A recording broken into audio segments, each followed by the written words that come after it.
मुझे था, लेकिन उन्होंने बताया कि ये लोग लखनऊ में मिलते भी हैं, रात भर रहते हैं। हाँ, तो सर मेरे आंखों से सर मतलब आंसू गिरने लगे। और फिर मैंने अपने पत्नी से पूछा क्या ऐसी सही बात है, मैं तो आप पे बहुत भरोसा करता था। तो उन्होंने कहा नहीं नहीं, आपको शक है, कोई प्रूफ हो तो ला के दीजिए। सर मेरा शक बढ़ता गया।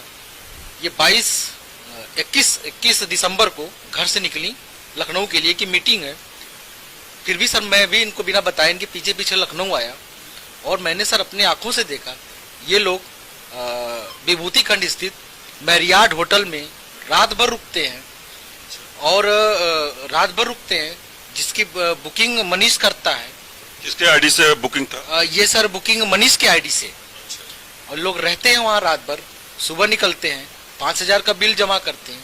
सुबह मैंने वहाँ सामने खड़ा हो गया मैं ज्योति के, हमने कहा आप ये क्या कर रही हैं, ये ये आदमी, मैं अनजान बोला कि ये कौन है। तो उन्होंने कहा ये मनीष है जिससे मैं बहुत प्यार करती हूँ। आपकी पत्नी ने बोला? सर बोला। और सर उसी दिन से मेरा विवाद, शक जो है सच्चाई में बदला, विवाद बढ़ता गया, विवाद बढ़ता गया।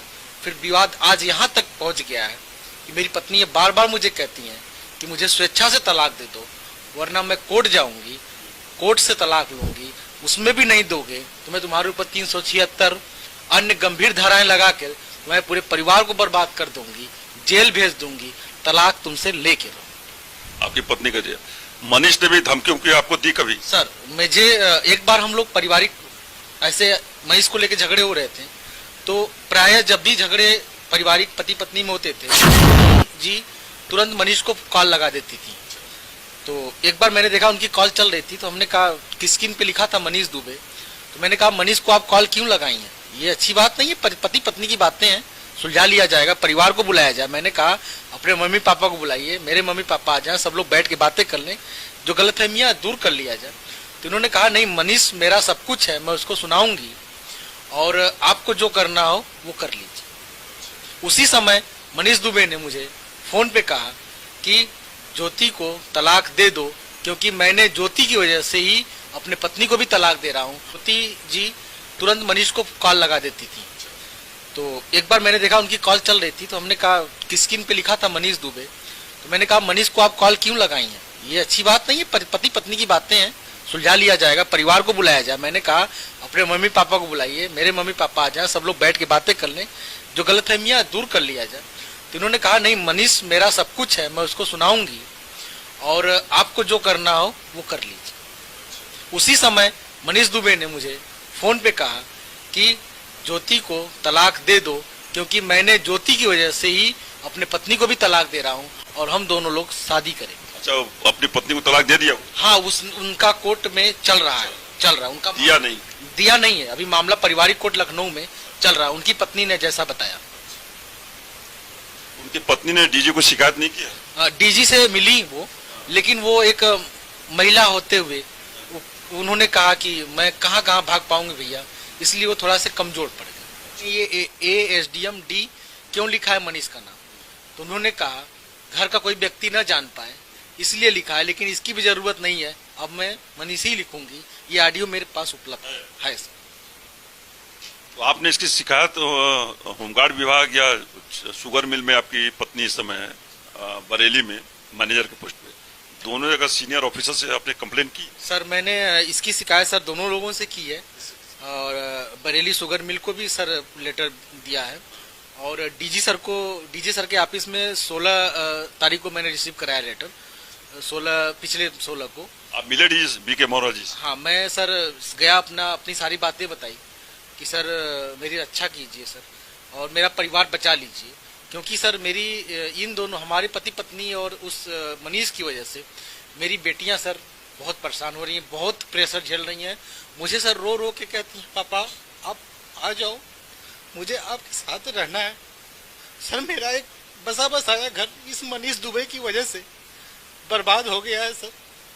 मैं सर इतने सर प्रेशर में जी रहा हूँ, मन तो सर कहता हम कहीं ट्रेन से कट के मैं मर जाऊँ सर, क्योंकि सर मैं बच्चियों से कभी दूर आज तक नहीं रहा हूँ सर। समझ रहे हो? 9 साल की बेटियां सर। हौसला रखो, हौसला। क्योंकि मैं शिकायत कर करके थक चुका हूँ। इसकी शिकायत मैंने सर प्रयागराज कमिश्नर को भी की है कि मुझे मेरी बेटियों से मिलना दिया जाए, कोई नहीं सुनता। एसओ धूमनगंज को भी मैंने किया, यहाँ तक कि सर डीजीपी साहब को भी मैंने कहा कि सर मेरा घर बर्बाद हो रहा है, मैं बच्चों से आज तक कभी दूर नहीं रहा हूँ, लेकिन सर कोई नहीं सुन रहा है। कोई कार्रवाई नहीं हुई? अभी तक कोई कार्रवाई नहीं हुई, बल्कि पत्नी मुझे फोन करके कहती है और मैसेज व्हाट्सएप पे लिखी है कि अगर घर आए तो मैं पुलिस को बुला लूंगी, क्योंकि मैं बहुत बड़े पद पे हूँ, तुम कुछ नहीं कर पाओगे और जेल चले जाओगे। देखिए, पत्नी एक तरफ जहां ज्योति मौर्य अपने पद का धौंस जमाते हुए मेरे खिलाफ दहेज उत्पीड़न का आरोप लगा के मेरे ऊपर एफआईआर, पूरे परिवार के ऊपर एफआईआर करवा दी है। लेकिन जैसा मुझे मालूम है कि ज्योति मौर्य के पिताजी पारसनाथ जी ये चिराई गांव वाराणसी में आटा की चक्की चलाते थे, उनकी माँ गोलगप्पा बेचती थी, तो कितना दहेज दिए होंगे जिनके पास खाने के लाले हों? सर इसके सर गवाह हैं, और इन्होंने मुझे 5,000 रुपए तिलक दिया था, जो मेरे लिए 5 लाख के बराबर था, क्योंकि हम लोग सर कभी भी दहेज नहीं, दहेज विरोधी हैं सर। पूरे गांव से आप पूछ सकते हैं, और इनके गांव से भी पूछ सकते हैं, इनके गांव के प्रधान जी हैं, आप किसी से भी पूछ सकते हैं, इनके बड़े भैया हैं, वो झूठ नहीं बोलते हैं लोग कि 5,000 ही हमने दिया था। हम कभी ये नहीं कह सकते कि आप इससे ज्यादा। पूरी शादी 5,000 में हुई? पूरी शादी सर 5,000 में हुई है। तब ये दहेज उत्पीड़न के कैसे आरोप? ये इन्होंने आरोप लगाया है कि 30 लाख रुपए लेके आई थी और फॉर्चूनर गाड़ी मांग रहे हैं सर यही आरोप लगाया थाने में सर। दुख की बात तो यही है सर कि फॉर्चूनर गाड़ी 2010 में ही शायद लागू हुई थी कि नहीं हुई थी, लेकिन उन्होंने उसमें लिखा है, लिखित शिकायत दिया है कि अपने पद के हिसाब से वो सर। और सर यही ज्योति मौर्य हमारी पत्नी जी 2015 में सिलेक्शन हुआ है, तो प्रतियोगिता दर्पण में सर इन्होंने लिखित रूप से दिया है कि मेरे पति आलोक कुमार मौर्य और मेरे ससुर राम मुरारी मौर्य की वजह से ही आज मैं इतने बड़े पद को प्राप्त की हूँ, और आज वही पति, वही ससुर, वही बड़े भाई भसुर दहेज उत्पीड़न में केस झेल रहे हैं। केस लगा चुकी है वो? सर एफआईआर दर्ज हो चुकी है धूमनगंज थाने में सर। 7 को इन्होंने एप्लीकेशन दिया, 7 को एफआईआर दर्ज हो गई। मैं 25 अप्रैल का दिया हूँ, आज तक नहीं हुई सर, कुछ भी कार्रवाई नहीं हुई, यहाँ तक कि पूछताछ भी नहीं हुई इनसे। न कोई बुलाया गया सर, एसओ साहब ने हमें कोई सूचना नहीं दी, डायरेक्ट ये सूचना मिली कि एफआईआर दर्ज हो गई। हमने कहा किस चीज की? दहेज का। हमने कहा सर कोई इसका साबुत तो होगा, मैंने कभी प्रताड़ित। अगर सर मैं ये भी आपसे एक माध्यम से कहना चाहता हूँ, इन्होंने आरोप लगाया है 2010 से मैं दहेज मांग रहा था, तो सर क्या ये 13 साल इतनी प्रताड़ित थी कि कहीं शिकायत नहीं कर पाई? ठीक है सर, 13 साल छोड़ दीजिए, 2016 से ये एज ए रजिस्टर्ड अधिकारी हैं, और 2000 आज इस समय 6 साल हो गया, तो कम से कम 6 साल में तो अगर उत्पीड़न किया गया होता तो शिकायत की होती सर। लेकिन सर इससे कोई लेना देना नहीं है, इसका सीधा मतलब है मनीष से। मनीष आ गया है, हमें तलाक लेना है, दहेज उत्पीड़न ये दिखाएंगी, इसीलिए इन्होंने धौंस लगाते हुए पूरा षड्यंत्र के खिलाफ करके थानेदार से मिलके हमारे ऊपर एफआईआर दर्ज करवाया।